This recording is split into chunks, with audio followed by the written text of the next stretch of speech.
So Madden 24 is literally just 3 days away, guys. 3 days away, Madden 24. And I'm going to tell you guys why you should be hyped up for it, what's coming in Madden 24, and why it may be the saving grace for the Madden franchise. If you guys enjoyed the video, like, subscribe, comment down below, turn on post notifications, and without further ado, let's take a look at it. So I think most of us can agree Madden 23 Ultimate Team is a little choppy, not the best this year. While not horrible, it really wasn't one of the better Maddens we've seen, in the past couple of years. And I think they need a big bounce back year because obviously NCAA, one of their most hyped up games of all time, is coming out in the summer of 2024. So this will be the last standalone Madden, and I think they want to make it a great one so people will buy Madden 25 Ultimate Team or Madden 25 in general. And I think they want to, kind of revive the franchise right before we go into NCAA to kind of give a lot of people hope. So Madden Ultimate Team for the past couple of years has definitely been interesting. The AP ability, all that kind of stuff. It's definitely turned a lot of people away from the game. I still play it. I still think it's fun, but I don't think really seen a great Madden until we go back to Madden 20 Ultimate Team. Again, might just be nostalgia kicking in, but you remember a lot of that stuff from Madden 20 Ultimate Team. You remember those golden tickets that were broken, the Lamar Jackson, cards like that. How you could just absolutely load out one player with AP and abilities. You remember that stuff.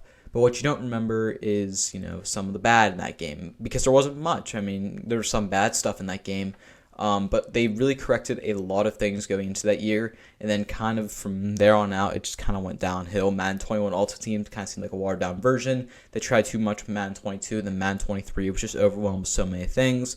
So, they're kind of, I feel like, taking a step back here. They're making it a little more simplistic. They're bringing down the overalls. First thing I think they did really good is they brought down the overalls. We only see 86 overall core elites now, which I think is really good. It's going to prolong the game. 87 overall masters. Essentially, the thing about it is it's 2 less overalls. Probably going to be every promo. You're going to see 90 overall most feared masters. It's going to be weird to see, but they're only going to be 90 overalls. It might only be 93 overall zero chill players. 94 playoffs. Maybe 95 Super Bowl, stuff like that. And I think that's a good thing because we're talking about the end. Maybe they just save golden tickets as 99s. Maybe everything's a 98, then golden tickets to the 99s. Kind of like how Immortals did it in MLB The Show 18, if you guys ever played that game. I could see that going well, and maybe that actually works out kind of good, I think. I think maybe that is a good idea, is to kind of just save, salvage the golden tickets. Maybe that's what they're going for. We don't know for sure, but what we do know is the overall scale is back. So it's going to be a lot. The game's going to last longer, be a little more fresh because, I feel like by the time we got to March or April, team building was over. You already had your team set. You might find some players with better APs and stuff, but stat-wise, these cards were as good as they're going to get. Cool. But we still have 5 more months till the game comes out. So now if you maybe only make it 2 months to where, the kind of the final teams are set, you just prolong the game by 3 months. That's going to make you a ton more money. That's going to keep people engaged for much longer. And I think especially, we're going to see more engagement in off-season promos. Something else we saw too is there's going to be more promos and more new promos in Madden 24 Ultimate Team, which I think is a good thing. I think that's the one thing they really killed this year was the promos was great. I mean, the content there was not a shortage of. Definitely enjoyed it. While there were some things bad with the content that we actually got, the cards, the contents, all that stuff, it was definitely very, very good. I think they killed it with that. They gave us so many new promos, and they're only going to expand upon that, I believe, in Madden 24 Ultimate Team. So I think that's only moving the game in the right direction. Something that we're also seeing is there's going to be 7 seasons. I already laid it out. We got 7 seasons. I think we had 5 seasons last year. Maybe it was 6 now I think about it. I don't remember off the top of my head. But there's going to be 7 seasons, and that's going to go along with the Comp Pass. The Comp Pass, we're only going to see 2 player rewards through the entire season. So think about like a month and a half, we're going to get 2 Comp Pass players. Basically 1 less comp player per season, if you think about it that way. Kind of how we saw it in Madden 23 Ultimate Team. They're every 2 weeks, bi-weekly. Essentially, we're going to get 1 every 3 weeks. But they're going to be put in at the same time, so every 6 weeks, we're going to see a refresh probably in Comp Pass. I mean, who knows? These cards could be it might be like a 90 overall card at the beginning of the year, which is going to be an incredible card, but you might not be able to obtain it for a couple months, stuff like that. But that, I think, is definitely a good thing coming into Madden Ultimate Team. I like the idea of just one. I don't like them changing 2 weekly.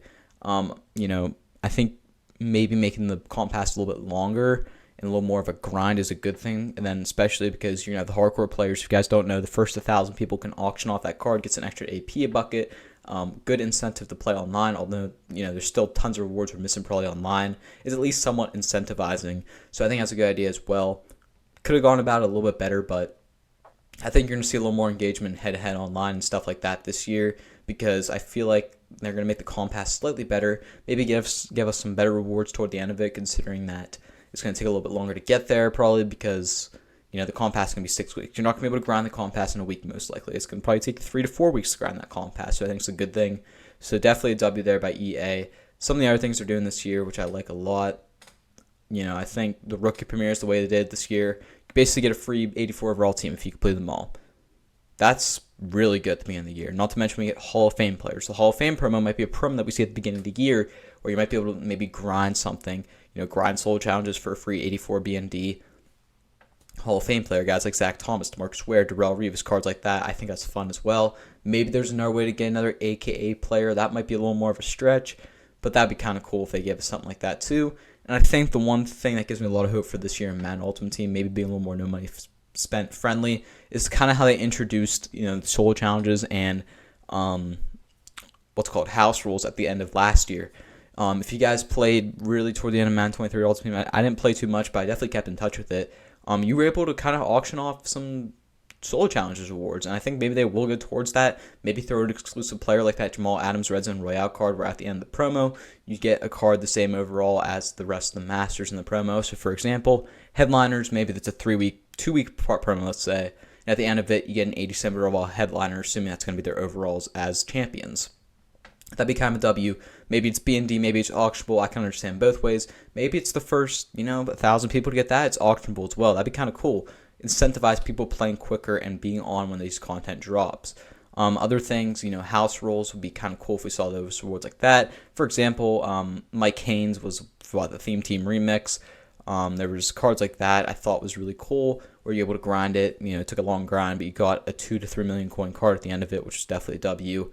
Some fun things to look into for Madden 24 Ultimate Team, and maybe they carry that over. I think it was a little test run. I think a lot of people enjoyed it, and I think they will maybe incentivize playing the game more than just kind of sniping, flipping, and stuff like that as your relevant option to making coins. Because quite frankly, there's no reason to play solo challenges when you're getting a B&D card that you can't even put into a set to help you complete the master. No reason to do it. I mean, if you're getting an 85 overall, headliners player, or I guess it would be an 84 overall headliners player, there's no reason to play it simply because you can take the 2-3 hours you're doing on the solo challenges, and you can just flip cards and you can get that card within 25 minutes probably. So there's no reason to do it. Plus then it's even auctionable as well. So yeah, I think they're going to push a little more no money spent narrative into the game. I don't think it's going to be full like MLB The Show where you can grind 99, all that stuff, but it's going to be a lot easier, I think, to get some of these cards, and maybe they put some more exclusive item rewards in to programs. I think that's definitely a shot and possibility. Other things to look forward to in Madden Ultimate Team, I mean, speed's going to be lower, the AP is going to not be as much of a deal, which I think is very good for the game. They said that in the Gridiron Guardians notes. I believe they're on Twitter or something like that. You can click on the link, takes you to their website, stuff like that. But we have a special stream coming on the 14th, and then we go right into playing. I believe it comes out at 8 p.m. on the 14th. I'll be uploading that stuff.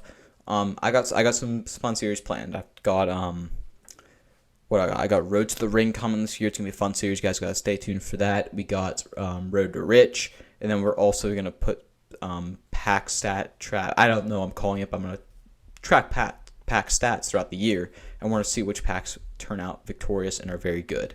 But anyways, I hope you guys enjoyed the video. Just a quick look at some of the things you should be excited for Madden 24 Ultimate Team. If you guys did enjoy, like, subscribe, comment down below, turn on post notifications. I'm back. It was a busy year last year. I'm putting my all into this year, so make sure you guys are liking, subscribing, and turning on post notifications so you never miss a video. And I'm NTG. Peace out.